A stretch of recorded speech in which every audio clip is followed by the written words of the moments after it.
السلام علیکم ورحمۃ اللہ وبرکاتہ، نحمده ونصلی علی رسولہ الکریم، اما بعد فاعوذ باللہ من الشیطان الرجیم، بسم اللہ الرحمن الرحیم، رب اشرح لی صدری ویسر لی امری واحلل عقدۃ من لسانی یفقہوا قولی۔ سبق نمبر 180 آیت 30 اور 31، لیسن نمبر 180 آیت 30 to 31۔ قل للمؤمنین، کہہ دیجئے آپ مومنوں سے، نبی صلی اللہ علیہ وسلم سے خطاب ہے کہ آپ کہیے، کس سے؟ ایمان والوں سے۔ مؤمنین مؤمن کی جمع ہے۔ کیا کہیے؟ یغضوا، کہ وہ جھکا لیں، من ابصارہم، اپنی نگاہوں میں سے۔ یغضوا کا لفظ غض سے ہے، غین ضاد ضاد، غض کمی کرنا، پست کرنا، خواہ نظر ہو یا صورت ہو یا آواز ہو یا کسی برتن میں سے کچھ کم کرنا ہو، کسی بھی چیز میں کم کرنا غض کہلاتا ہے۔ قرآن پاک میں آتا ہے وغضض من صوتک، اپنی آواز کو پست رکھو، اور یہاں کیا ہے؟ یغضوا من ابصارہم، اپنی نگاہوں میں سے کمی کر لیں، یعنی جھکا لیں، نگاہ بھر کے نہ دیکھیں، نگاہ پھیر لیں۔ اور من یہاں تبعیض کے لیے ہے، یعنی بعض، یعنی ہر وقت نگاہ کم کرنے کی بات نہیں، بعض مواقع پر اور بعض چیزوں سے۔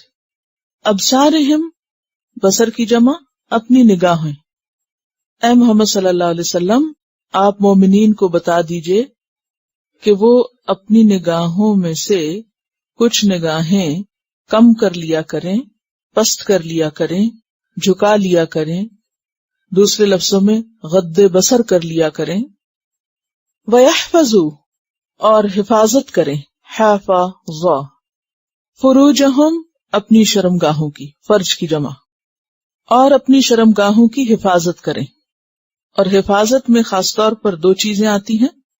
نمبر 1، ان کو ننگا کرنے سے بچنا، یعنی اپنے سطر کو ڈھانپ کے رکھیں، ایکسپوز نہ کریں، حفاظت بمعنی ڈھانپنے کے۔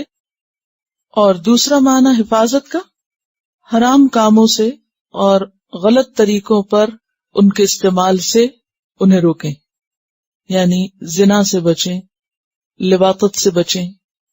وَيَحْفَظُوا فُرُوجَهُمْ، اور اپنی شرمگاہوں کی حفاظت کریں۔ ذَلِكَ، یہ بات، ازکا، زیادہ پاکیزہ ہے، پاکیزہ تر ہے، لہم، ان کے لیے، یعنی ان کے دلوں کے لیے، عزت و عصمت کے لیے۔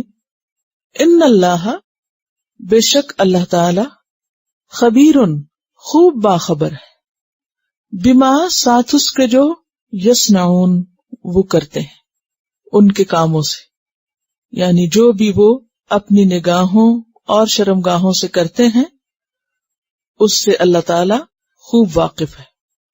یہاں سے ہم دیکھتے ہیں کہ اب مزید کچھ ایسے احکامات دیے جا رہے ہیں کہ جن سے معاشرے کے اندر فاحشہ کو روکا جا سکے۔ پیچھے ہم نے سب سے پہلے زنا کے بارے میں پڑھا، حد قذف کے بارے میں پڑھا، اور پھر واقع افک پڑھا، اور اس کے بعد پھر فاحشہ کی تشیع کا نقصان پڑھا، یعنی فحاشی اور عریانی جو ہے اس کی پھیلانے کے بارے میں جو ناپسندیدگی ہے اللہ سبحانہ وتعالی کی طرف سے، اس کے بارے میں پڑھا۔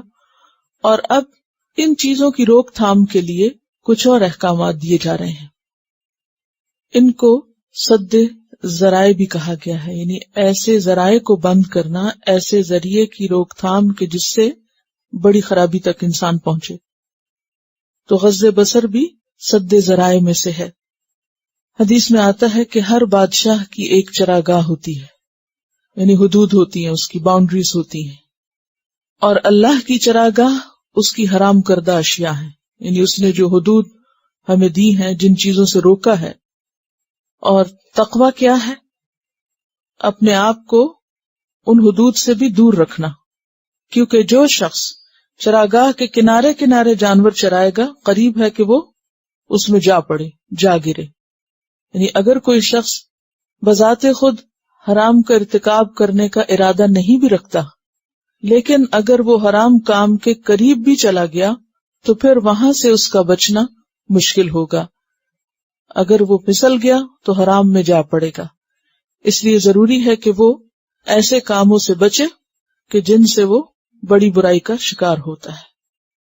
قرآن پاک میں آپ یہ بھی پڑھ چکے ہیں سورۃ بنی اسرائیل میں وَلَا تَقْرَبُوا الزِّنَا کہ زنا کے قریب بھی نہ جاؤ إِنَّهُ كَانَ فَاحِشَةً وَسَاءَ سَبِيلًا. تو زنا کے قریب کیا چیز لے جاتی ہے؟ بھٹکی ہوئی نظر، بہکی ہوئی نظر. تو اس لیے کیا حکم دیا کہ اپنی نگاہ کی حفاظت کرو، نگاہ کو بچاؤ. وہ ایک محاورہ ہے نا کہ what the eyes admire، جہاں نگاہیں انسان کی تعریف کرتی ہیں، جس چیز کو ایڈمائر کرتی ہیں the heart desires، تو دل اسی کی تمنا کرتے ہیں، اسی کی خواہش کرتے ہیں. تو انسان پہلے مرحلے کے طور پر ہی یا پہلا وہ سبب یا ذریعہ جو انسان کو حرام کی طرف لے جائے کہ جس کے بعد دنیا اور آخرت میں انسان سزا کا مستحق ہو، تو بہتر یہ ہے کہ ایسی چیزوں کو دیکھنے سے ہی پرہیز کرے یا اپنے آپ کو فتنے کے مواقع سے بچا کے رکھے. اور جہاں دیکھنا حلال نہیں، جہاں دیکھنا جائز نہیں، وہاں نہ دیکھے.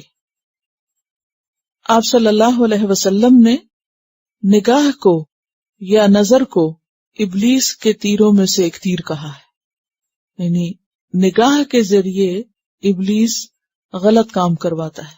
یعنی انسان کے اوپر شیطان کا وار کہاں کہاں سے اثر انداز ہوتا ہے یا وہ کامیاب ہوتا ہے، ان میں سے ایک طریقہ اس کا انسان کی نگاہ کو بھٹکانا ہے. اور جب انسان کی نگاہ بھٹک جاتی ہے، بہک جاتی ہے، تو پھر برائی کی طرف اس کا آگے بڑھنا آسان ہو جاتا ہے. مسند احمد اور ترمذی کی روایت میں آتا ہے رسول اللہ صلی اللہ علیہ وسلم نے حضرت علی سے فرمایا، علی پہلی نظر کے پیچھے دوسری نظر نہ کرنا. یعنی ایک دفعہ کسی ایسی چیز پر نظر پڑی کہ جس کو دیکھ کر دل میں برا خیال آیا، تو اب کیا ہے، دوبارہ وہاں نہ دیکھا جائے. یہ دوبارہ نہ دیکھنا دراصل کیا ہے، غض بصر، کم کر لینا، یعنی بچا لینا، اپنی نگاہ پھیر لینا، نگاہ دوسری طرف کر لینا.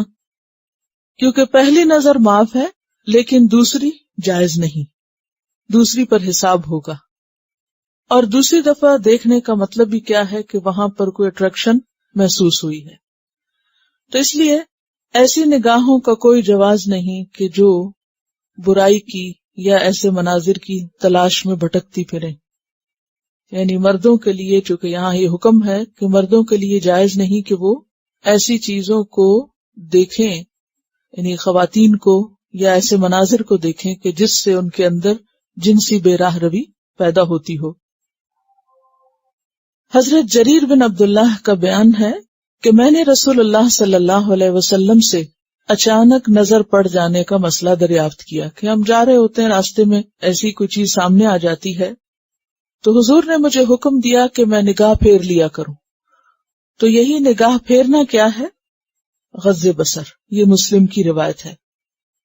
ایک اور حدیث میں آتا ہے کہ آپ صلی اللہ علیہ وسلم نے لوگوں سے فرمایا، ایاکم والجلوس فی الطرقات، راستوں میں بیٹھنے سے بچو، راستوں میں نہیں بیٹھا کرو. کیوں؟ کیونکہ ہر طرح کے لوگ گزر رہے ہوتے ہیں، پھر انسان کی ان پہ نظر پڑتی ہے، وہاں سے خرابی شروع ہوتی ہے.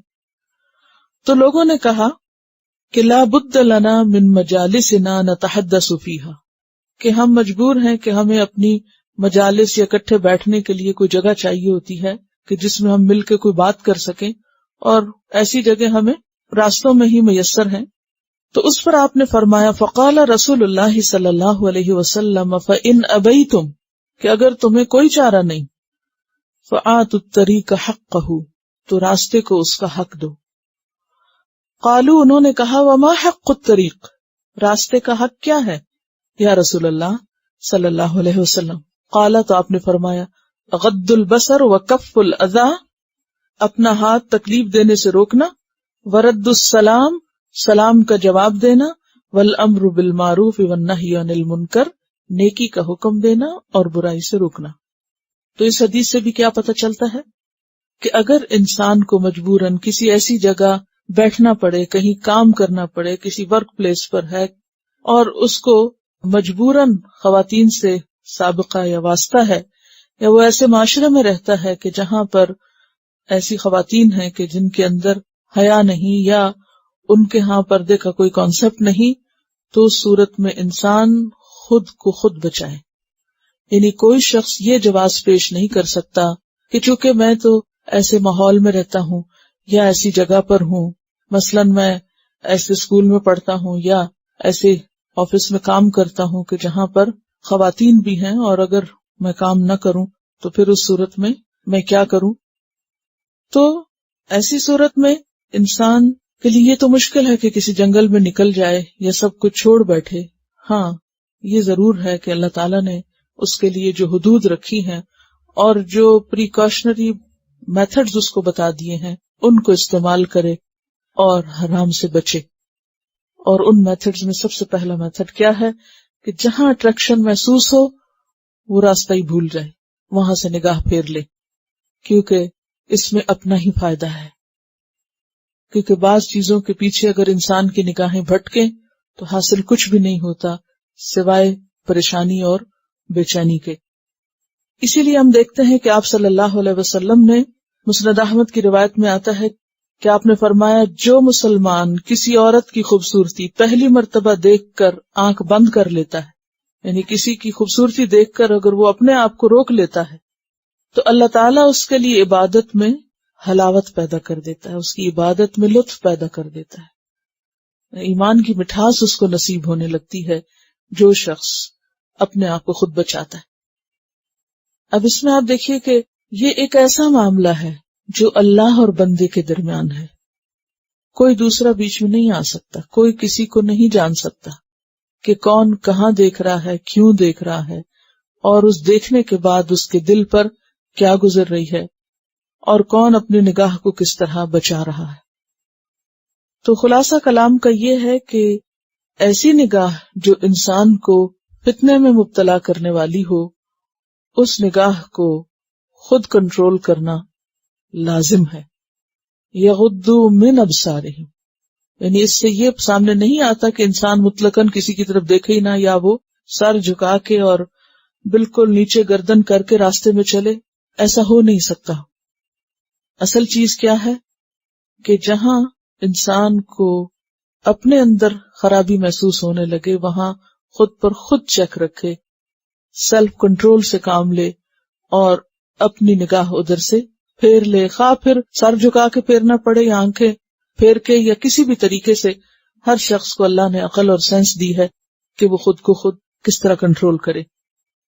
اور اس میں ہم دیکھتے ہیں کہ اگر کوئی انسان کسی دوسرے کے اندر بھی کوئی ایسی چیز دیکھ رہا ہے، مثلاً آپ کہیں جا رہے ہیں، آپ کے بچے آپ کے ساتھ ہیں یا کوئی بھی، تو اگر آپ دیکھتے ہیں کہ وہ کسی کو گھور کے دیکھ رہے ہیں یا یہ کہ بار بار دیکھ رہے ہیں، تو ایسے میں نہی عن المنکر کرنا بھی ضروری ہے.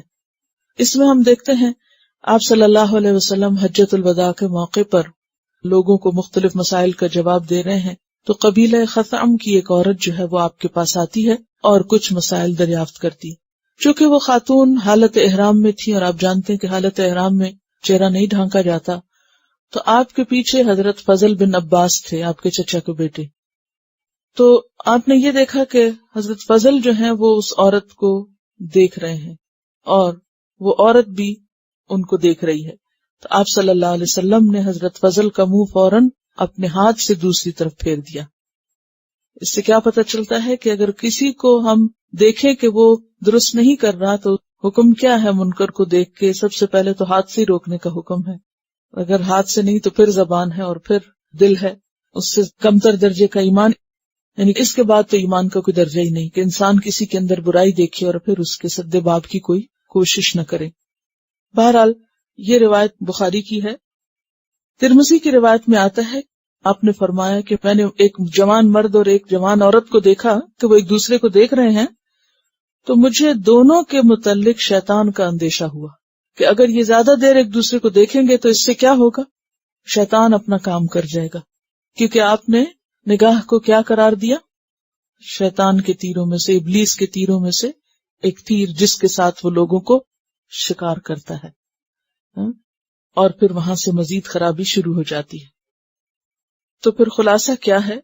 قل للمؤمنین یغضوا من ابصارہم، کہہ دیجئے ایمان والوں سے کہ وہ پست رکھیں اپنی نگاہوں میں سے، کم کر لیں اپنی نگاہوں میں سے، پھیر لیں اپنی نگاہوں میں سے۔ یعنی کہتے ہیں نا کہ برائی کو پہلے ہی درجے پر روک لو، کیونکہ اگر اس کو چھوڑ دیا گیا تو وہ ہلاکت خیز ہوگی۔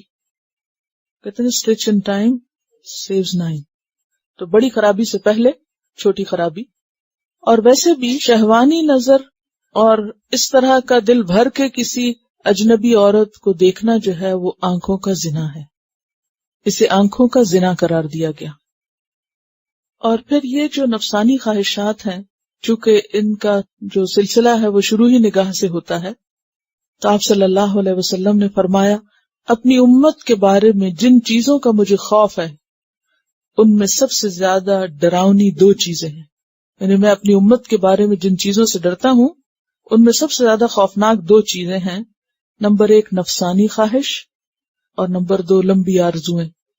جہاں تک نفسانی خواہش کا تعلق ہے تو وہ حق بات سے روکتی ہے، یعنی پھر انسان حق سے دور ہو جاتا ہے، اور لمبی آرزو آخرت بھلا دیتی ہے۔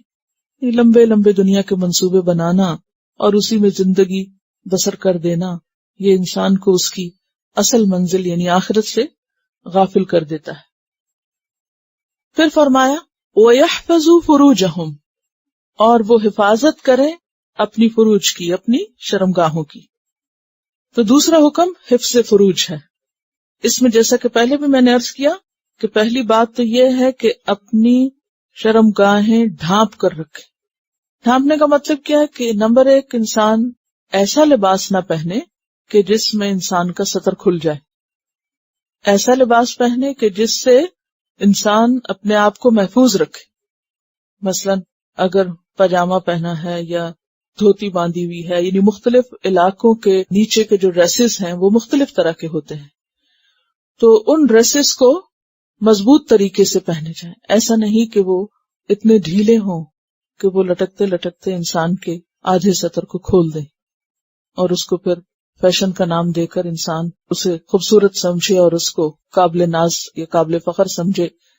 دوسری بات یہ ہے کہ ایسا لباس نہ ہو کہ جس سے جسم کے قابل شرم حصے جھلکیں، یعنی سی تھرو ڈریس نہ ہو کہ جس سے جسم نمایاں ہو۔ نمبر 3 ایسا ڈریس نہ ہو، اتنا ٹائٹ نہ ہو کہ جس سے بالکل پوری شیپ جسم کی نظر آ رہی ہو، خواہ کپڑا پہنا ہوا ہی کیوں نہ ہو۔ کیونکہ بعض اوقات ایسا لباس پہنا جاتا ہے کہ جو بظاہر تو جسم ڈھکا ہوا نظر آتا ہے، لیکن وہ جسم کے ساتھ اس قدر چپکا ہوا ہوتا ہے کہ انسان کا جسم کے پورا سائز اور پوری ہر چیز، اس کے کٹ وغیرہ نمایاں دکھ رہے ہوتے ہیں، تو یہ بھی منع ہے۔ یحفظوا فروجہم میں اپنی شرمگاہوں کی حفاظت کریں، یعنی ان کو ننگا ہونے سے بچائیں، اور ننگا ہونے میں کوئی بھی طریقہ ہو سکتا ہے جو ابھی میں نے ذکر کیے ہیں۔ اور جہاں تک ننگا کرنے کا تعلق ہے، مثلاً یہ ہے کہ سوئمنگ کے وقت ایسا لباس پہننا یا کسی بھی موقع پر مختلف گیمز کھیلتے ہوئے، تو ان سب کی بھی ممانعت ہے کہ انسان اپنے آپ کو کسی کے سامنے ننگا کرے یا ایسی جگہ چینج کرے کہ جہاں وہ احتیاط نہ کرے اور دوسرے کے سامنے ہی اپنا سطر کھول دے، کیونکہ مرد بھی مرد کے سامنے اپنا سطر نہیں کھول سکتا۔ یہاں آپ دیکھیے کہ یحفظوا فروجہم میں بیوی کے سوا باقی تمام لوگ آتے ہیں، ٹھیک ہے، خواہ وہ محرم ہو یا نامحرم عورتیں، مرد ہوں یا بچے ہوں، بوڑھے ہوں یا کوئی بھی ہو، سب آتے ہیں۔ تو مومن مردوں سے کیا کہا گیا کہ وہ اپنی شرمگاہیں ڈھانپ کے رکھیں۔ قرآن پاک میں بھی آتا ہے والذین ہم لفروجہم حافظون الا علی ازواجہم او ما ملکت ایمانہم۔ تو صرف بیوی کے سامنے سطر کھول سکتا ہے مرد، لیکن ویسے کسی اور کے سامنے نہیں۔ یا پھر وہ باندیاں جو نکاح کے متبادل طریقہ تھا اس دور میں، اب تو وہ ختم ہو گیا، خلفائے راشدین کے دور کے اختتام پر تقریباً غلاموں کا جو سلسلہ تھا وہ اپنی اختتام کو پہنچ گیا تھا. تو آج کے دور میں تو یہ صرف بیوی پر ہی منطبق ہو سکتا ہے. اور مرد بھی مرد کے سامنے ننگا نہیں ہو سکتا، خاص طور پر ناف سے لے کر گھٹنوں تک، نیز انکلوڈیڈ ہے. کسی لڑکے کو یا مرد کو مرد کے سامنے بھی اس حصے کو نہیں کھولنا چاہیے، ناف سے لے کر گھٹنوں تک. یعنی کوئی ایسا ڈریس نہ پہنے کہ جس سے یہ ایریا ننگا ہو یا نمایاں ہو، کیونکہ ران جو ہے، بٹکس جو ہیں، یہ بھی سطر میں شامل ہے. اور آپ صلی اللہ علیہ وسلم نے حضرت علی سے فرمایا تھا کہ کسی زندہ یا مردہ انسان کی ران پر نگاہ نہ ڈالو، یعنی حتیٰ کہ مردہ کی ران بھی نہیں دیکھنی چاہیے، لوور ابڈومن سے لے کر نیز تک. یہ دارقطنی کی روایت ہے. عورت الرجل ما بین سرتہ الی رکبتہ. کیا ہے عورت کہتے ہیں سطر کو، یعنی جسم کا چھپانا. عورت الرجل ما بین کیا مطلب؟ درمیان. سرتہ یعنی ناف، نیول. الی رکبتہ، رکبہ کہتے ہیں گھٹنے کو، اس کے درمیان ہے. آپ صلی اللہ علیہ وسلم نے جرحد اسلمی سے فرمایا، کیا تمہیں نہیں معلوم کہ ران عورہ ہے، یعنی ران کو چھپایا جائے گا. ایک اور حدیث سے ہمیں پتہ چلتا ہے کہ آپ صلی اللہ علیہ وسلم نے فرمایا، ننگا ہونے سے بچو، تمہارے ساتھ ہر وقت ایسی ہستیاں رہتی ہیں، یعنی فرشتے، جو تم سے کسی وقت الگ نہیں ہوتی سوائے رفع حاجت کے اور یعنی جماع کے، لہذا تم ان سے شرم کرو اور ان کی عزت کرو. تنہائی میں بھی آپ نے اسی لیے ننگا ہونے سے منع کیا کہ انسان بالکل ننگا ہو کر کام کرے کوئی.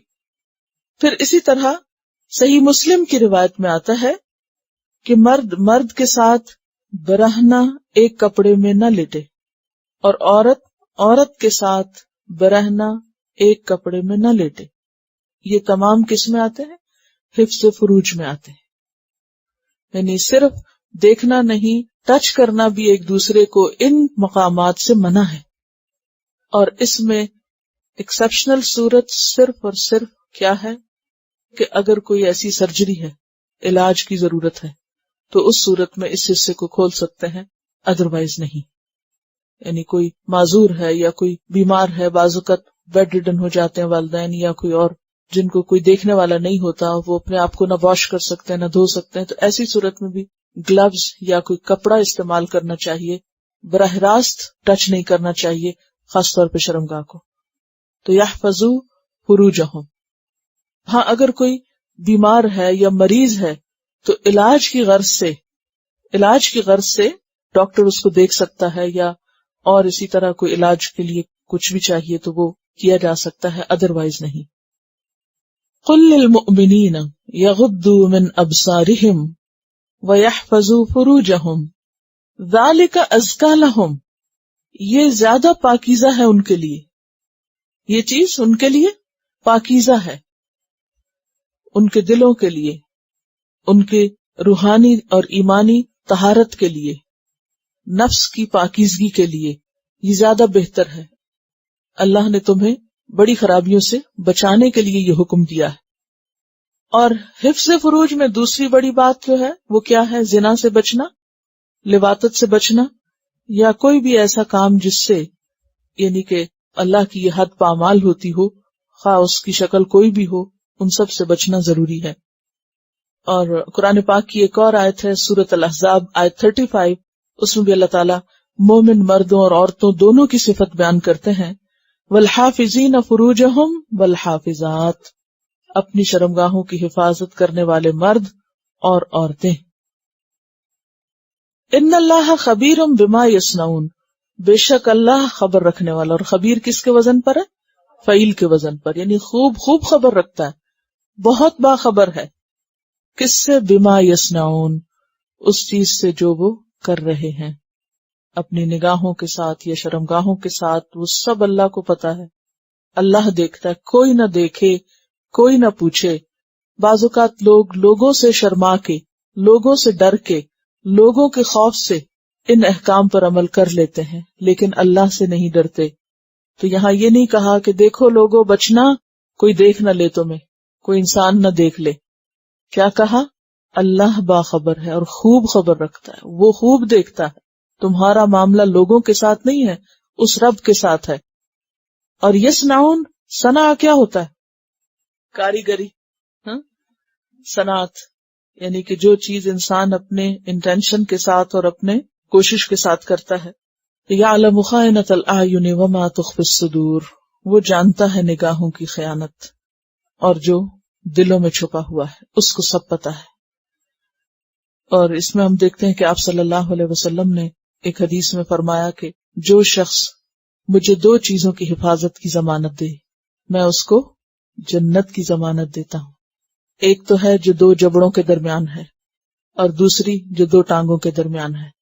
تو 2 جبڑوں کے درمیان زبان ہے اور 2 ٹانگوں کے درمیان شرمگاہ. تو آپ نے فرمایا اگر ان 2 چیزوں کی حفاظت کی کوئی ضمانت دیتا ہے مجھے کہ وہ انہیں مس یوز نہیں کرے گا، غلط راستے پر استعمال نہیں کرے گا، بد زبانی نہیں کرے گا اور غلط حرام کام نہیں کرے گا، میں اس کو جنت کی ضمانت دیتا ہوں. اور یہ کوئی چھوٹی سی بات نہیں. تو اس سے پتہ کیا چلتا ہے کہ اگر کوئی شخص ان چیزوں کی حفاظت نہیں کرتا اور خاص طور پر اس آیت کے کانٹیکسٹ میں حرام حلال کی پرواہ نہیں کرتا، اپنے سطر کو نہیں ڈھانکتا اور دوسروں کے سطر پر بھی نگاہ ڈالنے سے نہیں شرماتا، تو پھر اللہ کے ہاں اس نے اپنے لیے بہت گھاٹے اور نقصان کا سودا کیا ہے. کیونکہ زنا کی سزا کچھ کم نہیں. آپ صلی اللہ علیہ وسلم نے معراج کی رات میں کچھ ایسے لوگوں کو دیکھا جن کی جلد سکن آگ سے بنی ہوئی کینچیوں سے کاٹی جا رہی تھی.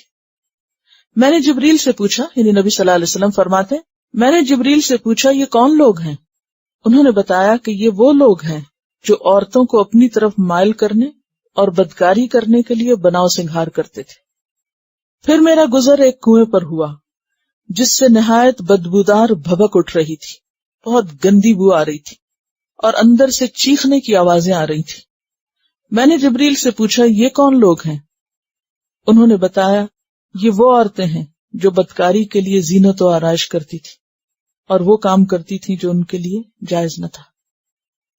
اسی طرح معراج ہی کی ایک اور حدیث سے پتہ چلتا ہے جس میں زنا کی سزا بتائی گئی کہ اس میں مردوں اور عورتوں کو الٹے لٹکے ہوئے دیکھا.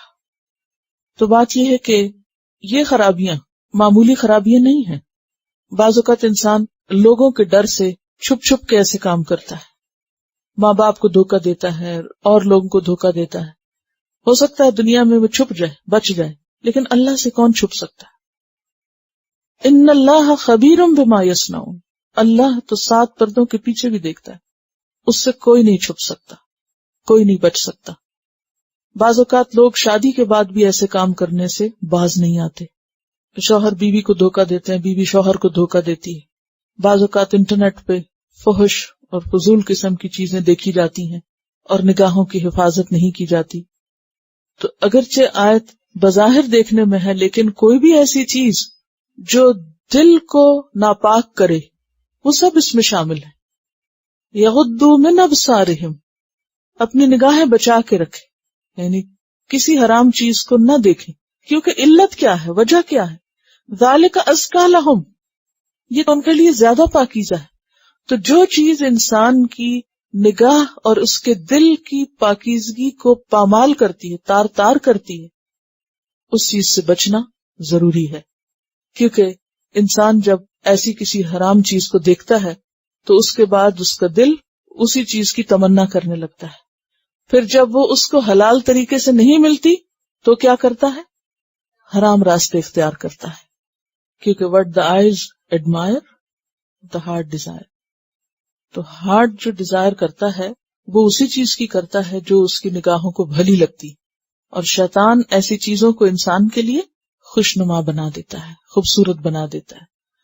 اور وہ کہتا ہے اتنی بھی کیا بات ہے، تمہیں اپنے آپ پہ کنٹرول نہیں، اور تم تو سب لوگوں کو خرابی سمجھتے ہو. جس رب نے پیدا کیا ہے وہ جانتا ہے کہ خرابی کہاں ہے اور کہاں نہیں. کوئی بھی شخص جو اپنے آپ کو یہ کہہ کہ نہیں میرا دل بہت صاف ہے اور میری نیت بہت صاف ہے اور میں فلاں فلاں کی طرح نہیں ہوں اور میں بہت پاک دامن ہوں، تو ایسے لوگوں کو قرآن نے ایک نصیحت کی ہے، لا تزکوا انفسکم، اپنے آپ کو معصوم مت سمجھو، پاکیزہ مت کہو، بل اللہ یزکی من یشاء، بلکہ اللہ جس کو چاہتا ہے پاک کرتا ہے۔ یعنی کوئی بھی اپنی پاکی دامن کے دعوے نہ کرے، کیونکہ اس طرح کے فساد اور بگاڑ کا شکار ہونا کچھ مشکل نہیں۔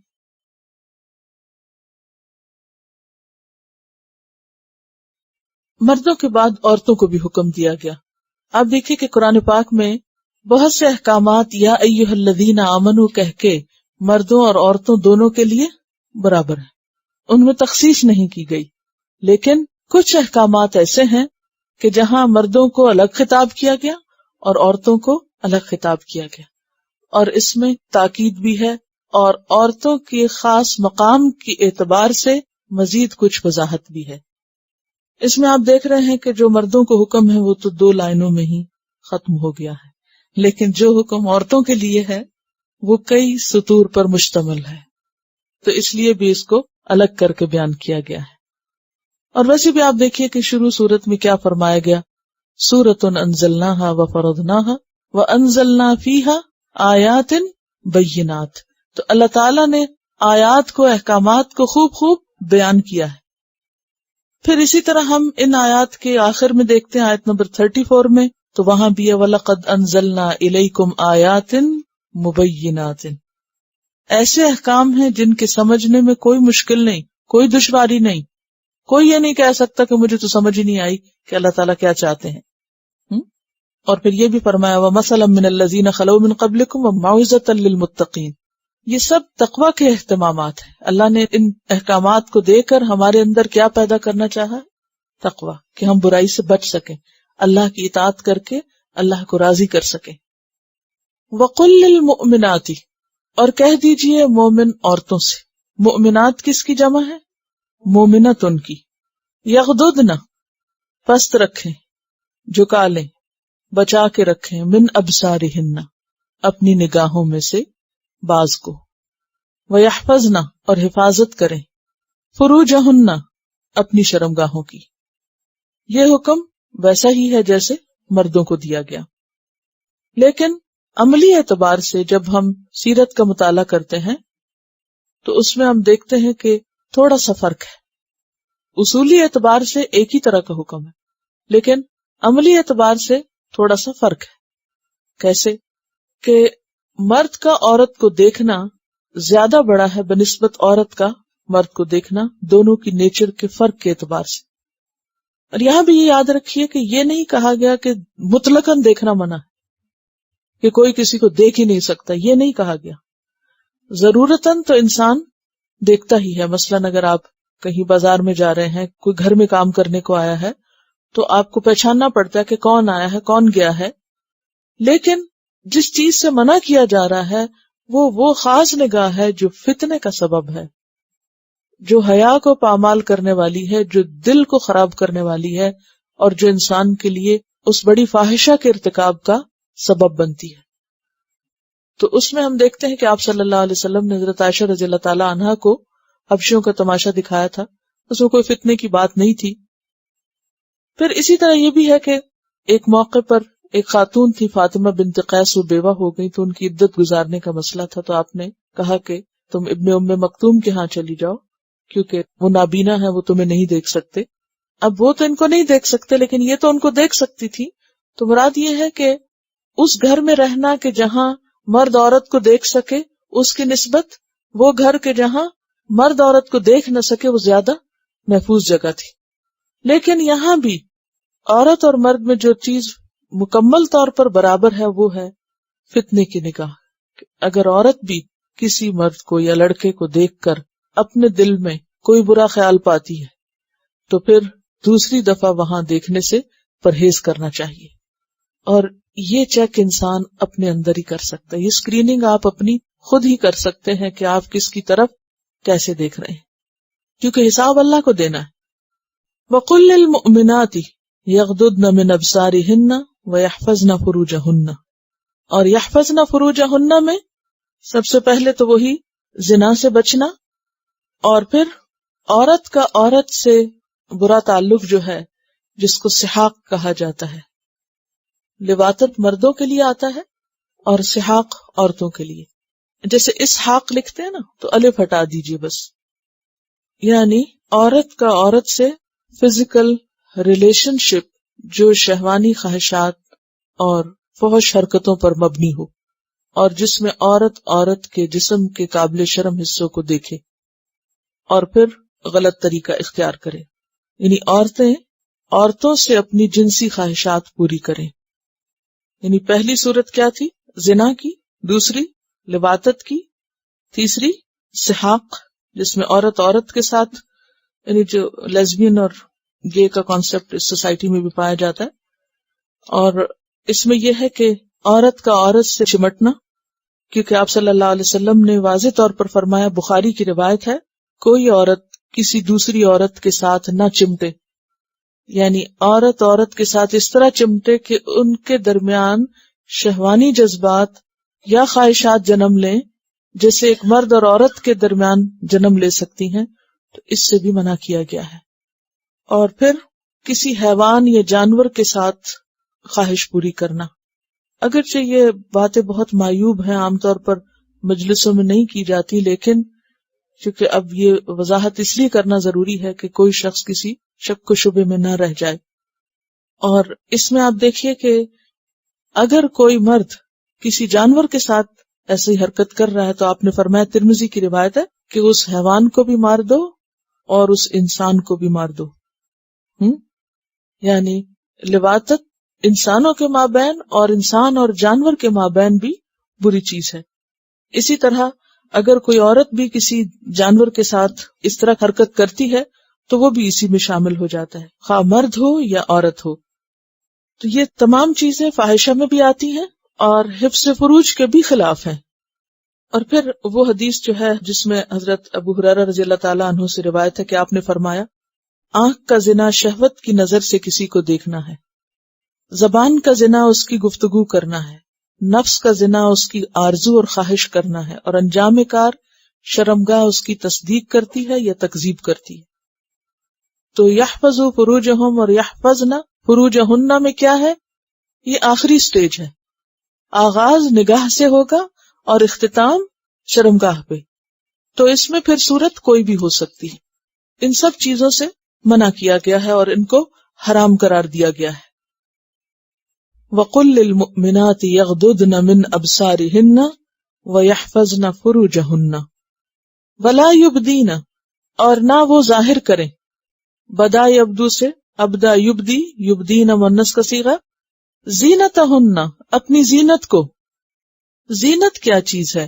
زان یزین سے زینت اختیار کرنا، اس کا معنی ہوتا ہے آراستہ کرنا کسی چیز کو، بیوٹیفائی کرنا، خوبصورت بنانا. اور زینت ہے آرائش. زینت کیا ہے؟ آرائش، جس کو بناؤ سنگھار بھی کہتے ہیں یا میک اپ بھی کہہ سکتے ہیں. ولا یبدین زینتہن، یعنی عورت جس چیز سے خود کو بیوٹیفائی کرتی ہے وہ چیزیں زینت ہے. قرآن پاک میں لباس کے لیے بھی زینت کا لفظ آیا ہے. کہاں پڑھ چکے ہیں آپ؟ سورۃ الاعراف میں. کیا ہے؟ الاعراف 31 میں خذوا زینتکم عند کل مسجد. تو ایسا لباس جو عورت اپنی آرائش و زیبائش کے لیے پہنتی ہے، خوبصورت لباس، مثلاً اس میں کوئی کڑھائی ہوئی ہے یا کوئی تلا ستارہ لگا ہوا ہے یا کوئی بھی یعنی کوئی ایسی بیلیں لگی ہوئی ہیں یا کوئی بھی خوبصورتی کی چیز جو لباس میں ہے تو وہ بھی زینت ہو جاتی ہے. پہلے تو آپ زینت کا لفظ سمجھیں کہ زینت کیا ہے. زان یزین سے آراستہ کرنا، ٹو بیوٹیفائی. تو ہر وہ چیز جو عورت کی خوبصورتی میں اضافہ کرتی ہے وہ زینت ہے، خواہ وہ لباس ہو جیسا کہ سورۃ اعراف میں لباس کو زینت کہا گیا، یا وہ زیورات ہوں، کیونکہ زیورات بھی کس لیے پہنے جاتے ہیں؟ خوبصورتی کے لیے. اور اس میں آپ دیکھیے کہ آسمان کی خوبصورتی کس سے ہے؟ کیا آتا ہے قرآن پاک میں؟ انا زینا السماء الدنیا بزینۃ الکواکب، کواکب کے ذریعے ہم نے آسمان کو بیوٹیفائی کیا ہے. تو گویا عورت کے لیے بیوٹیفیکیشن میں کیا چیز آتی ہے؟ جیسے زیورات وغیرہ، وہ بھی ستاروں کی جگہ، خواہ وہ کپڑوں پہ ستارے ٹکے ہوئے ہوں یا پھر وہ زیور کی شکل میں جسم کے اوپر ٹکے ہوئے ہوں، نگ وغیرہ، ہیرے جواہرات، جو کچھ بھی ہو. تفصیلات آپ زیادہ بہتر جانتے ہیں. پھر اسی طرح قارون کے بارے میں آتا ہے قرآن پاک میں، فخرج علی قومہ فی زینتہ، کہ وہ اپنی قوم پہ نکلا، کس میں؟ اپنی زینت میں، زیب و زینت میں نکلا، یعنی اپنا اچھا لباس پہن کے، ڈریس اپ ہو کے، بال سنوار کے. تو اس کے لیے بھی زینت آتا ہے. سامری نے بھی قوم کی زینت اکٹھی کر کے بچڑا بنایا تھا، وہ کیا چیز تھی؟ تو اس سے کیا پتہ چلتا ہے کہ زیور کیا ہے نا یا نہیں؟ لباس ہے نا زینت. یہ استدلال خود قرآن کے اندر سے ہے، باہر لغت کی کتاب سے نہیں ہے. تو انا حملنا اوزارا من زینت القوم، کہ ہم پہ لادا ہوا تھا قوم کی زینت کا بوجھ، یعنی ہم نے وہ جو زیور اٹھائے تھے وہاں سے لے آئے تھے، وہ ہمارے پاس تھے، کیونکہ وہ سونے کا بچڑا بنایا گیا تھا، یا جس چیز کا بھی زینت سے بنا تھا، یعنی گولڈ سے بنا تھا یا زیورات سے بنا تھا. تو لباس زینت، زیورات زینت، اور اس کے علاوہ لباس پر لگی ہوئی ایسی چیزیں کہ جو زینت میں اضافہ کرتی ہیں. اور عمومی معنوں میں اگر آپ دیکھیں تو اس زمین پر جو سبزہ اور جو بھی چیزیں ہیں وہ ساری کیا ہیں؟ دراصل زینت ہے زمین کی. مثلا انا جعلنا ما علی الارض زینت اللہ، کہ زمین پر جو کچھ ہے ہم نے اسے زمین کی زینت بنایا ہے، جیسے پھول ہیں، سبزہ ہے، اور اس طرح کی چیزیں جس سے اٹریکشن ہوتی ہے. تو ہر وہ چیز جو عورت میں اٹریکشن پیدا کرے، اسے خوبصورت بنانے کے لیے، خواہ وہ پھر میک اپ ہو، خواہ وہ کپڑے ہوں، خواہ وہ زیور ہو، کچھ بھی ہو جس سے عورت سج بن جائے یا سج دھج اس کے اندر آ جائے، تو وہ کیا ہے؟ زینت ہے. تو وَلَا يُبْدِينَ زِينَتَهُنَّ. پھر آپ یاد رکھیے کہ زینت دو طرح کی ہے، ایک ہے فطری خلقی اور ایک ہے بناوٹی اور مصنوعی. تو بعض علماء نے تو یہ بھی کہا ہے کہ جو فطری یا خلقی کا مطلب یہ ہے کہ جیسے جسم کی بناوٹ ہے، جسم کے اندر جو اٹریکشن ہے وہ بھی اس میں شامل ہے. اور بعض نے کہا کہ موادع الزینہ ہوتا ہے جس جگہ پر زینت رکھی جائے، یعنی جسم نہیں ہے بلکہ اس سے مراد جو چیزیں زینت کے لیے استعمال کی جاتی ہیں وہ مراد ہے، یعنی مصنوعی اور بناوٹی زینت جس سے ہم بیوٹیفائی کرتے ہیں. اور پھر ایک یہ ہے کہ زینت مزید دو طرح کی ہوتی ہے، ایک ظاہری اور ایک مخفی. ظاہری زینت جو سامنے سامنے نظر آتی ہے، اور مخفی جو نظر نہیں آتی، جیسے خوشبو وغیرہ ہے. ٹھیک ہے، اب خوشبو جو ہے وہ نظر نہیں آتی، وہ کون سی زینت ہے؟ مخفی زینت ہے.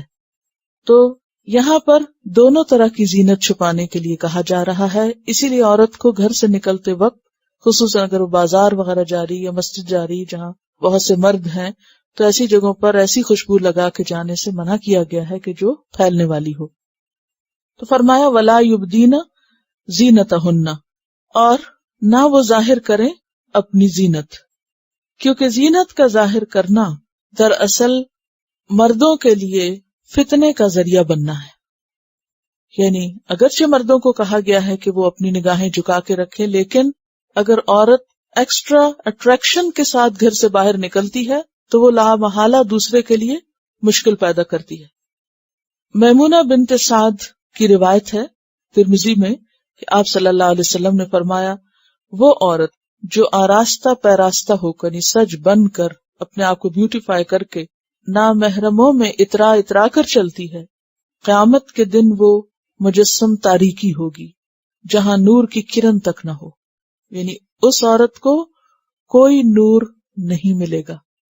وہ آپ نے پڑھا نا کہ پل صراط پر گزرتے وقت ہر شخص کے پاس کیا ہوگا؟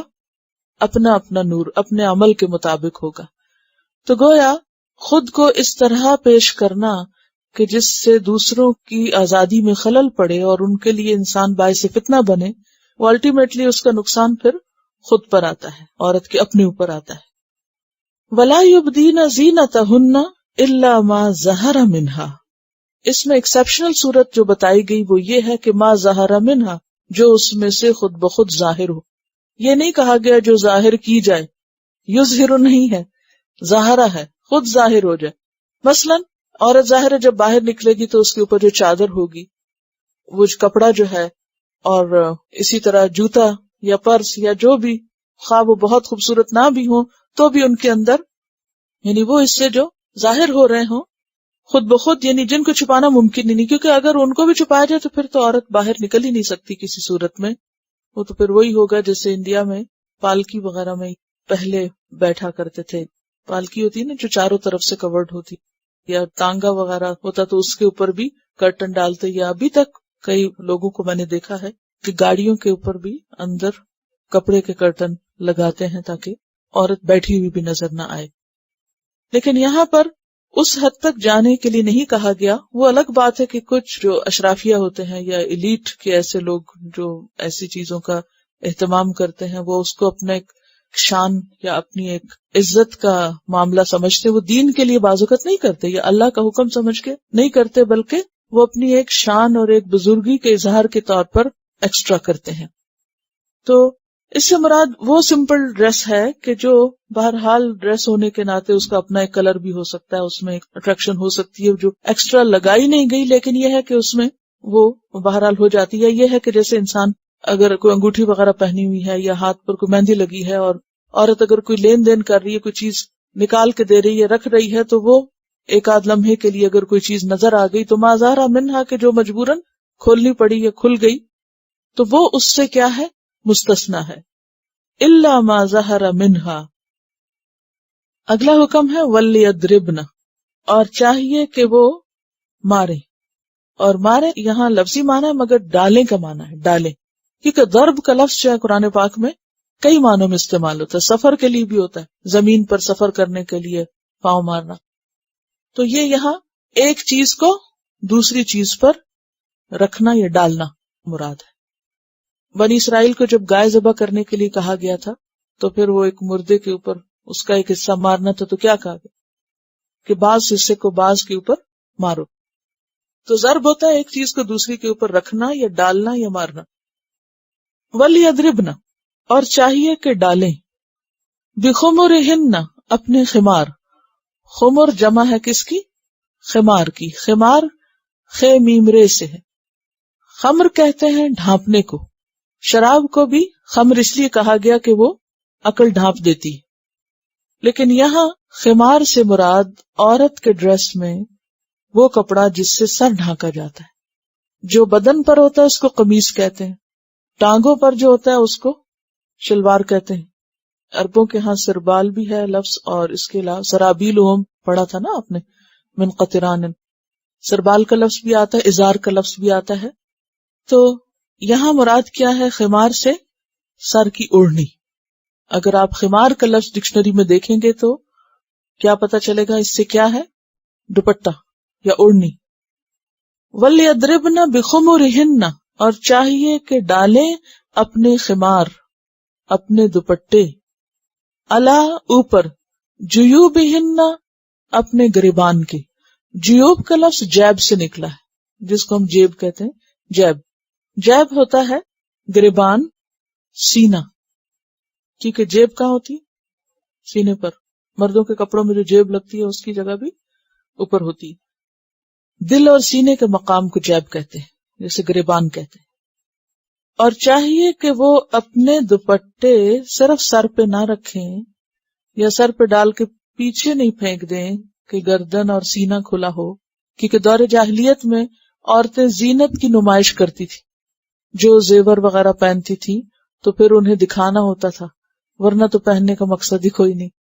تو وہ سر کا کپڑا لیتی تھی کیونکہ وہ ان کے ڈریس کا حصہ تھا، لیکن لے کر اسکارف ہو یا دوپٹہ ہو یا جو بھی، اس کو کندھوں سے پیچھے پھینک دیتی.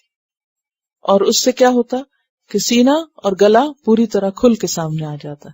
جیسے اب بھی آپ دیکھیں کہ عورت جب سب سے زیادہ خوبصورتی اختیار کرتی ہے، شادی کے موقع پر دلہن بنتی ہے، تو دوپٹہ آگے نہیں کرنے دیتے، لوگ مایوب سمجھتے ہیں.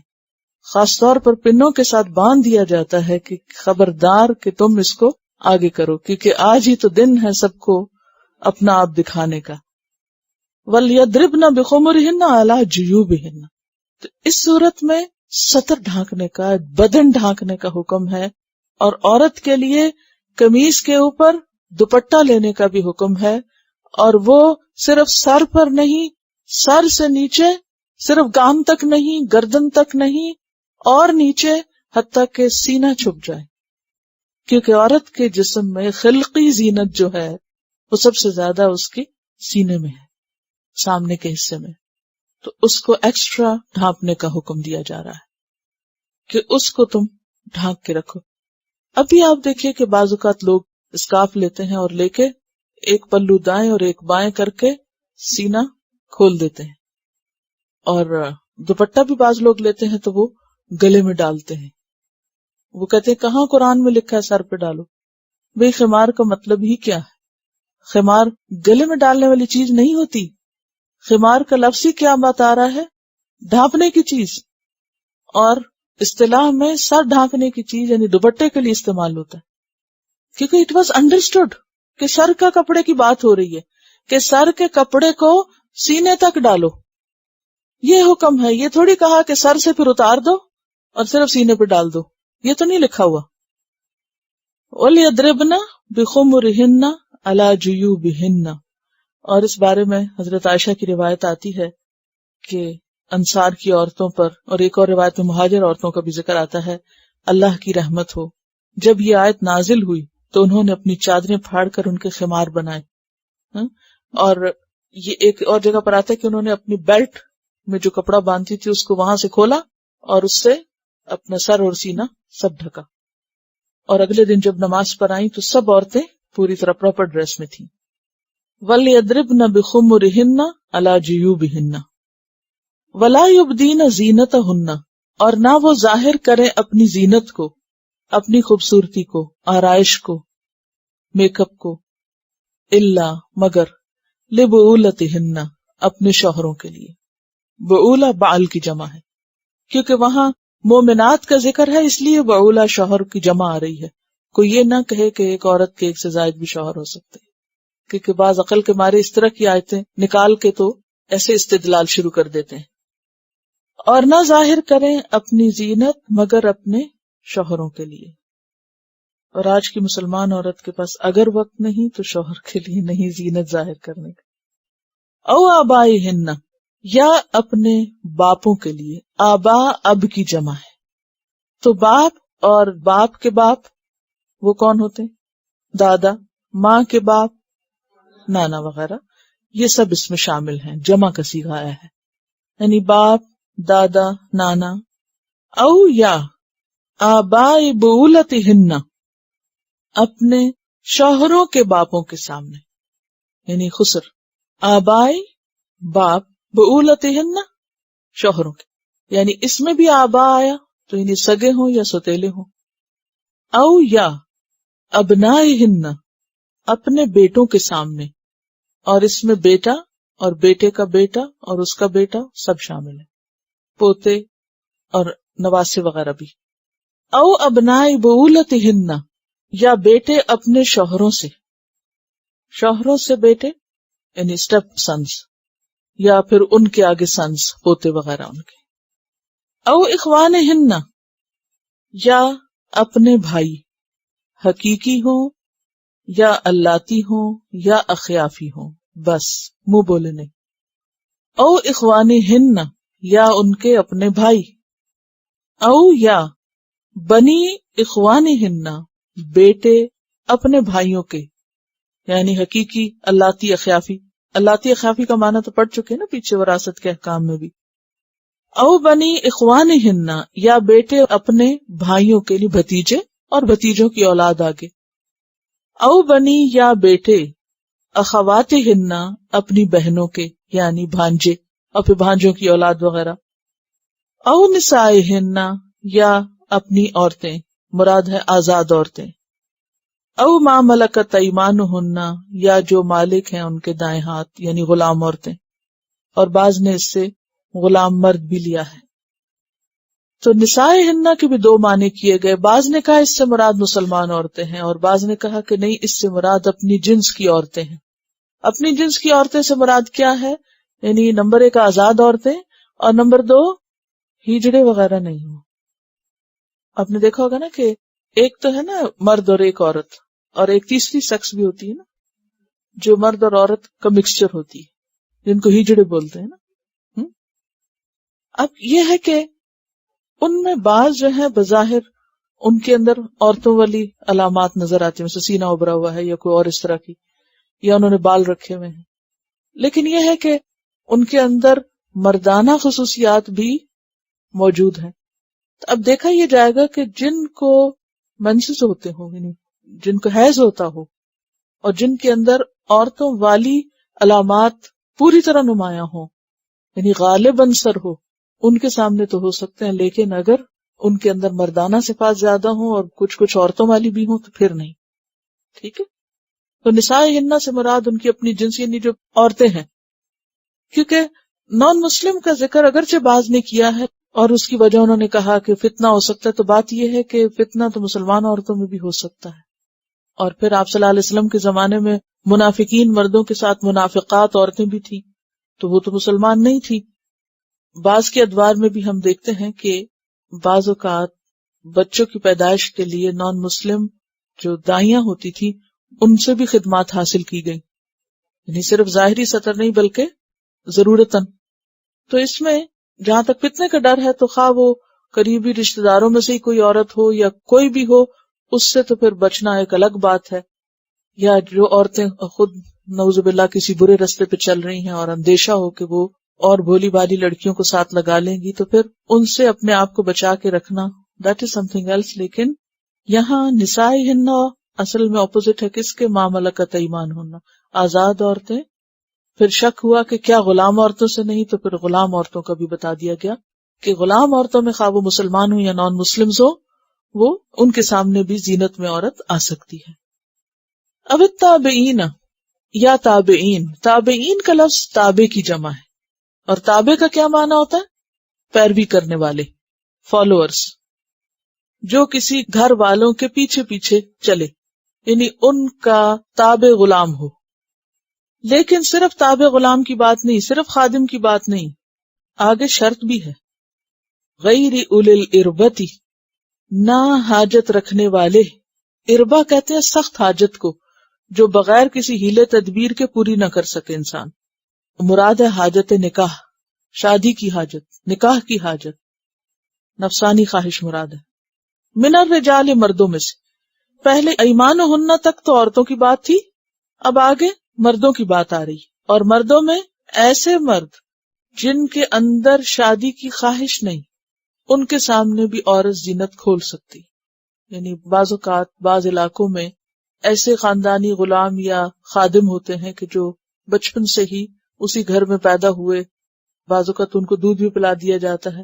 میں ایسی فیملیز کو جانتی ہوں کہ جن کی کافی بڑی بڑی زمینیں ہوتی ہیں، تو انہیں ان کی دیکھ بھال کے لیے بہت سے مردوں سے واسطہ ہوتا ہے، تو وہ بعض اوقات خاندان کی عورتیں ان کو دودھ پلا دیتی ہیں اور پھر وہ گھروں میں ان کا آنا جانا آسان ہو جاتا ہے.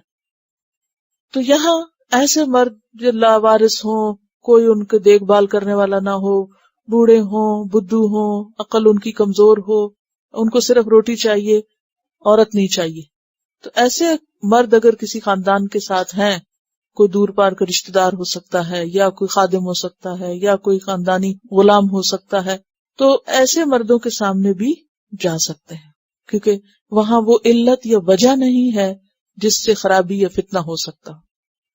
اب الطفل یا بچے، لڑکے مراد ہیں یہاں. طفل سے مراد یہاں لڑکی نہیں بلکہ لڑکے، ینگ بوائز، چھوٹے. الذین، وہ جو، لم یظہروا، نہیں مطلع ہوئے، نہیں ان کو معلوم ہوا، علی عورات النساء، عورتوں کی عورات پر، یعنی جو ابھی عورتوں کی چھپی ہوئی باتوں سے مطلع نہیں ہوئے. عورات کس کی جمع ہے؟ عورت کی. اور عورت کا مطلب کیا ہے؟ چھپانے کی چیز. یعنی عورتوں کی چھپی ہوئی باتیں، یعنی عورتوں کے جو صنفی اعضاء ہیں، وہ کس لیے بنے ہیں، ان سے کیا کیا جا سکتا ہے، یہ نہیں ان کو پتا. سمجھ گئے؟ اب اگر چھوٹے بچوں کو سیکس ایجوکیشن دے دیں آپ 7-8 سال کے بچوں کو، تو پھر وہ نکل جائیں گے اس میں سے. بہرحال اب آپ دیکھ لیجئے. یعنی میں اس لیے اتنی کھول کے بات کر رہی ہوں کہ آپ کو یہ معلوم ہو کہ عورات سے مراد کیا چیز ہے. یعنی جو عورت کے جو صنفی اعضاء کا مطلب آپ سمجھتے ہیں نا، کہ عورت کے جو خاص پرائیویٹ پارٹس ہیں ان کے بارے میں یہ نہیں جانتے کہ ان سے کیا کیا جا سکتا ہے. یعنی جو عورتوں کی چھپی ہوئی چیزوں یا چھپے ہوئے جو اعضاء ہیں ان کے بارے میں ان کو کوئی ہوش نہیں، جو اس عمل کو ابھی نہیں جانتے، معصوم ہیں. ان کے سامنے اگر عورت زینت کے بغیر آ جاتی ہے، وہ عورتوں کی مجلس میں آ جاتے ہیں جہاں عورتیں اپنی زینت کھولے ہوئے، تو کوئی حرج. ہاں اگر وہ بچے یہ سب جان چکے ہیں اور ان کا بچپن ختم ہو چکا ہے تو پھر عورتوں کو اپنے سطر کی حفاظت کرنی ہوگی. یہاں کچھ محرم رشتہ داروں کا ذکر کیا گیا اور کچھ خواتین کا ذکر کیا گیا کہ ان کے سامنے عورت سج بن کے آ سکتی ہے. لیکن کچھ رشتے یہاں ذکر نہیں کیے گئے جو مصاہرت سے ہیں یا نسب سے یا رضاعت سے، وہ دوسری جگہوں پر ہمیں ملتے ہیں. ٹھیک ہے. مصاہرت کس کو کہتے ہیں؟ سسرالی. مثلا سسر کا ذکر ہے، داماد کا ذکر یہاں نہیں آیا. ٹھیک ہے. یعنی چونکہ ایک ایک کا لفظ گن گن کے بتایا گیا نا، تو مصاہرت سے جو رشتے مزید جن کے سامنے عورت زینت کھول سکتی ہے وہ کیا ہے؟ جسے داماد ہیں.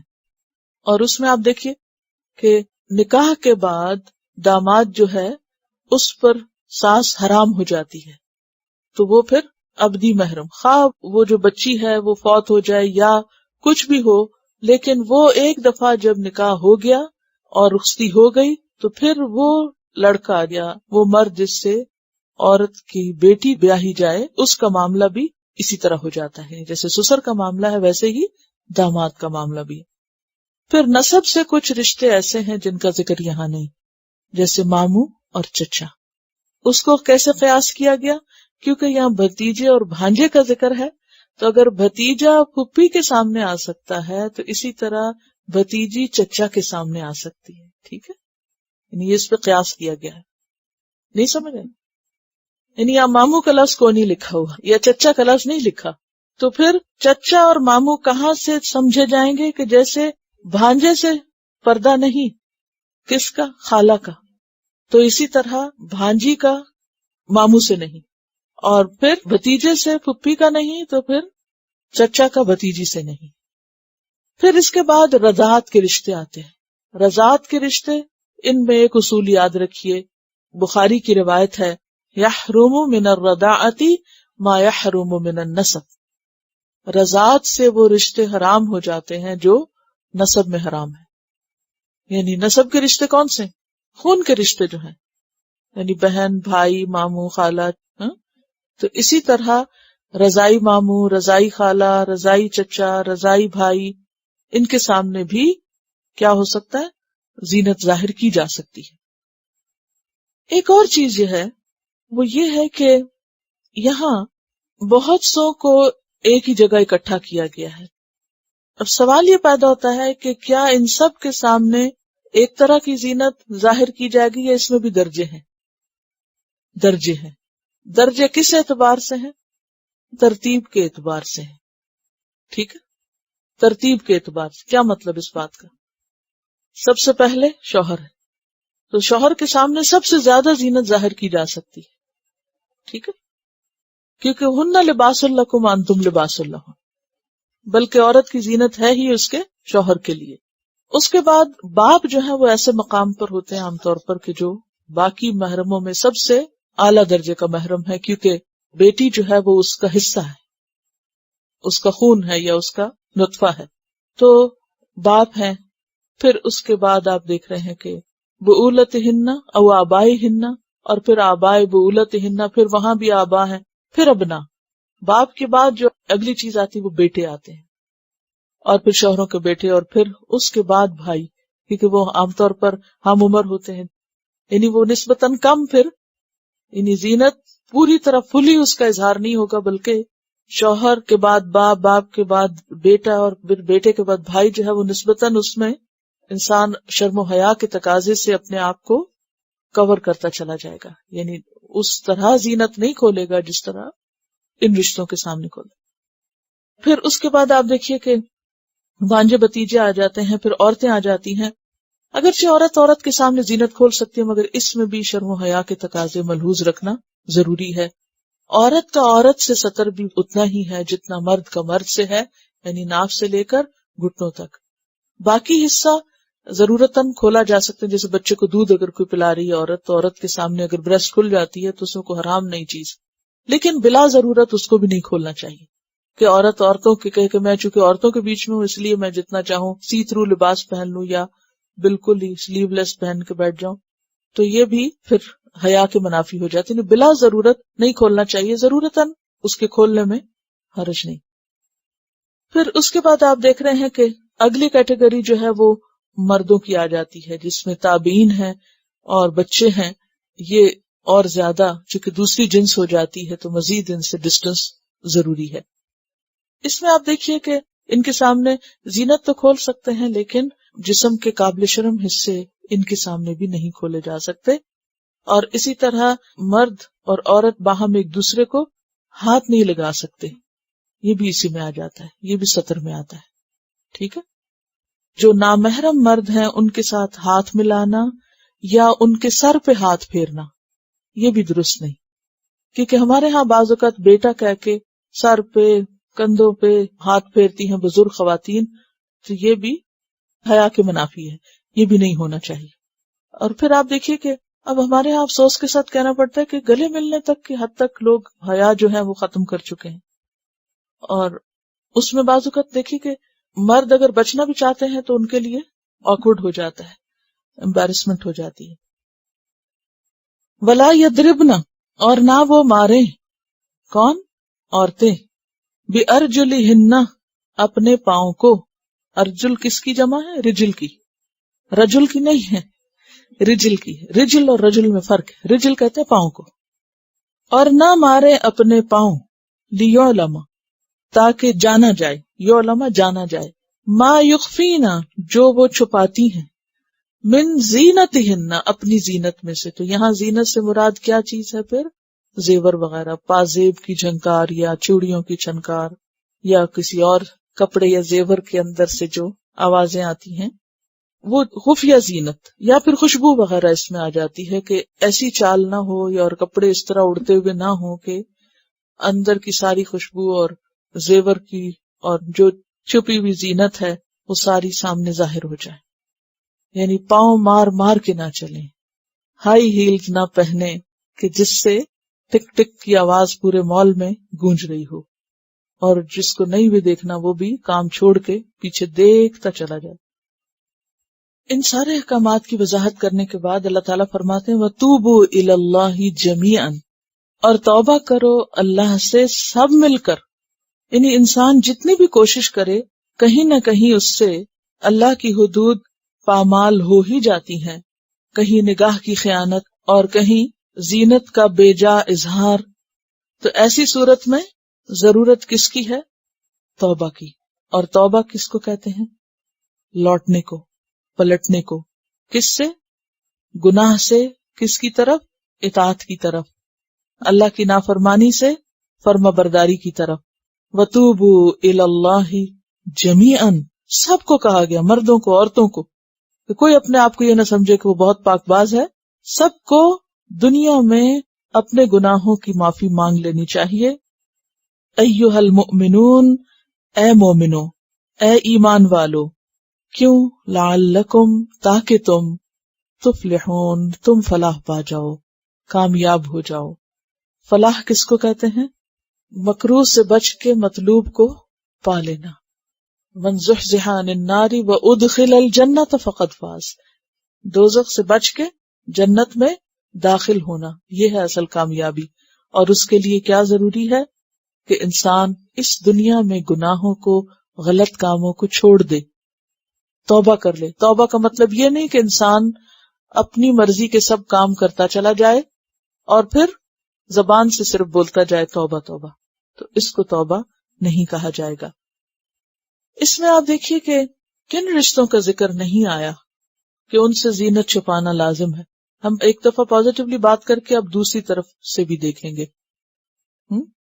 سسرالی رشتوں میں دیور جیٹھ ہیں، اور نسب کے رشتوں میں کون ہے؟ مثلاً کزنز، فرسٹ کزنز ہوں یا سیکنڈ کزنز ہوں، وہ بھی اس میں ذکر نہیں ہوئے. یعنی چچا کے بیٹے یا خالہ کے یا ماموں کے یا جو بھی، وہ بھی محرم نہیں ہیں، اور ان کے سامنے بھی زینت نہیں کھولی جا سکتی.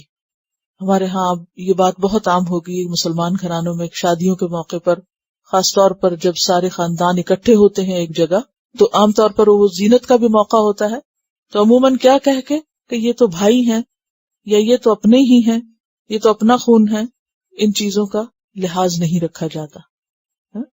حرام میں پڑنا جو ہے یا اللہ کی حدیں توڑنا، یہ جائز نہیں. یعنی مراد اس سے یہ ہے کہ جو کزنز ہیں ان کے سامنے زینت نہیں ظاہر کی جا سکتی. اسی طرح دیور ہوں یا جیٹھ ہوں، چھوٹے ہوں شوہر سے یا بڑے ہوں، ان کے سامنے بھی زینت نہیں ظاہر کی جائے گی.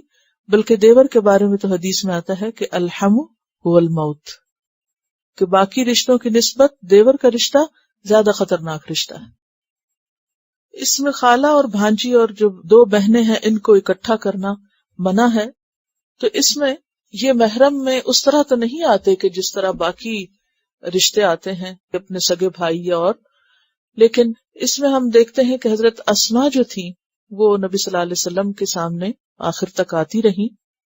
تو اس سے یہ پتہ چلتا ہے کہ یہ دیور کی طرح یا جو غیر مرد ہیں ان کی طرح کا رشتہ نہیں ہوگا، یعنی ان کی طرح کا یہاں پردہ نہیں ہوگا.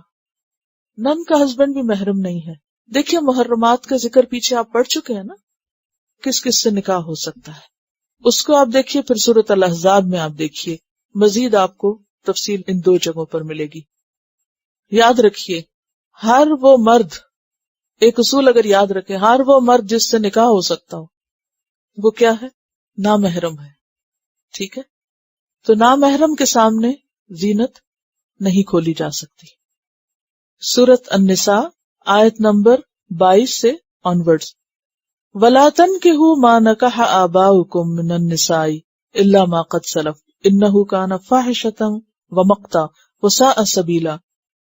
حُرِّمَتْ عَلَيْكُمْ أُمَّهَاتُكُمْ وَبَنَاتُكُمْ وَأَخَوَاتُكُمْ وَعَمَّاتُكُمْ وَخَالَاتُكُمْ وَبَنَاتُ الْأَخِ وَبَنَاتُ الْأُخْتِ وَأُمَّهَاتُكُمُ اللَّاتِي أَرْضَعْنَكُمْ وَأَخَوَاتُكُمْ مِنَ الرَّضَاعَةِ وَأُمَّهَاتُ نِسَائِكُمْ وَرَبَائِبُكُمُ اللَّاتِي فِي حُجُورِكُمْ مِن نِسَائِكُمْ اللَّاتِي دَخَلْتُمْ بِهِنَّ فَإِن لَّمْ تَكُونُوا دَخَلْتُمْ بِهِنَّ فَلَا جُنَاحَ عَلَيْكُمْ وَحَلَائِلُ أَبْنَائِكُمْ الَّذِينَ مِنْ أَصْلَابِكُمْ وَأَن تَجْمَعُوا بَيْنَ الْأُخْتَيْنِ إِلَّا مَا قَدْ سَلَفَ إِنَّ اللَّهَ كَانَ غَفُورًا رَحِيمًا. پھر سورۃ الاحزاب آپ دیکھیے. سورۃ الاحزاب جو ہے بیسیکلی حجاب کا حکم وہاں ہمیں ملتا ہے، اور یہاں بنیادی طور پر ستر کے احکام ہیں. حجاب جو ہوتا ہے وہ گھر سے باہر کا ہوتا ہے، اور ستر کے بنیادی احکام جو ہیں وہ گھروں کے اندر بھی ہوتے ہیں. اور اس میں یہ ہے کہ بعض اوقات آپ گھر سے باہر نکلتے ہیں تو اس کے لیے تو بتا دیا گیا یا ایھا النبی قل لازواجک وبناتک ونساء المؤمنین یدنین علیہن من جلابیبہن، کہ جب وہ گھر سے باہر نکلیں مومن عورتیں اپنی بیویوں، بیٹیوں اور ساری مومن عورتوں کو بتا دیجئے کہ وہ اپنے اوپر اپنے جلباب ڈالیں اور جلباب کا ایک حصہ اپنے اوپر سے لٹکائیں. اور وہ تو گھر سے باہر نکلنے کا ہے. لیکن یہ کیا ہے کہ خواہ آپ گھر سے باہر ہوں یا گھر کے اندر ہوں، کیونکہ بعض اوقات نامحرم رشتہ دار گھر پہ بھی آتے ہیں، جیسے کزنز وغیرہ ہیں، چچا کے بیٹے ہیں، خالہ کے بیٹے ہیں. اب یہ تو نہیں ہو سکتا کہ خاندان میں میل ملاقات جو ہے وہ بالکل ختم ہو کر رہ جائے. اور بعض اوقات یہ بھی ہوتا ہے کہ گھر اتنے بڑے نہیں ہوتے کہ جس میں زنانہ اور مردانہ الگ الگ ہوں. کسی کے پاس ایک کمرے کا گھر ہو سکتا ہے، کسی کے پاس اتنی جگہ نہیں ہو سکتی کہ جس میں مکمل پارٹیشن کی جا سکے. تو ایسی صورت میں پھر کیا ہے کہ عورت اپنی زینت کو خود چھپا کر رکھے، یعنی وہ پھر زینت کا اظہار نہ کرے. اس میں آپ دیکھیے کہ جو سورۃ الاحزاب ہے وہاں پر ہمیں کیا ملتا ہے، ذرا سا اس کو بھی دیکھ لیتے ہیں تاکہ مزید بات آپ کو کھل کے سامنے آ جائے. جی آیت نمبر ہے یہ 55. لا جناح علیہن، نہیں ہے گناہ ان عورتوں پر، فی آبائہن، ان کے باپوں کے معاملے میں کیا گناہ نہیں ہے کہ ان کے سامنے وہ اپنی زینت کے ساتھ جا سکتی ہیں، میک اپ کپڑے اور زیور پہن کے ان کے سامنے جا سکتی ہیں۔ لا جناح علیہن فی آبائہن ولا ابنائہن ولا اخوانہن ولا ابناء اخوانہن ولا ابناء اخواتہن ولا نسائہن ولا ما ملکت ایمانہن واتقین اللہ ان اللہ کان علی کل شیء شہیدا۔ اس کے بعد یہ سورۃ نور نازل ہوئی ہے جس میں نسائہن اور ملکت ایمانہن کے علاوہ باقی بھی جہاں گنجائش تھی، رخصت تھی، ان کا ذکر کر۔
نشہد ان لا الہ الا انت نستغفرک ونتوب الیک۔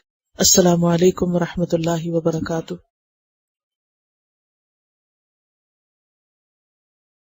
Quran vocabulary 100%. The best application to understand Quran. Study with flashcards. Word list. Learn 25% of Quran vocabulary in 7 days. Multiple MCQs to practice and test vocabulary. Single choice. Multiple choice. True false. Bookmark difficult words. Study wrongly answer words. Test your skills. 12 essential grammar lessons at Learn Quranic Grammar. You can select number of word to study from bookmarks. Select number of times wrongly answered words for study. Test your skills with multiple choice flashcard, true false, matching words and single choice MCQs. Grammar lessons are available in PDF format. Native Quranic and Urdu fonts. Available at Google Play and Apple App Stores. Download it today to contribute in the Islamic Apps Development Project. Quran vocabulary 100% in Urdu. Visit smartappsweb.com.